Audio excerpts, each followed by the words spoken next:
لما تعملي لحد كوباية شاي ويقولك تسلم ايدك مفيش زي شايك، الكلمة دي مش بس بتجبر خاطرك، دي بتنسيكي وقفة المطبخ طول النهار وتعب الصيام.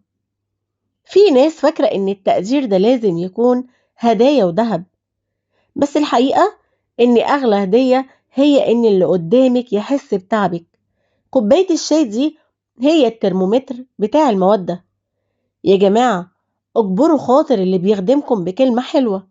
الست اللي قايدة صوابعها على 10 شمع عشان تطلع سفرة حلوة أو كوباية شاي بمزاج محتاجة تحس إن تعبها متشاف. كلمة شكرا وتسلم إيدك بتبني بيوت، وقلة التقدير بتهد جبال. قولولي بقى، مين آخر حد قال لكم تسلم إيديكم النهاردة؟ ومن لسه مستني الكلمة دي؟ شاركوني في التعليقات، وجبر الخواطر على الله. وسلام.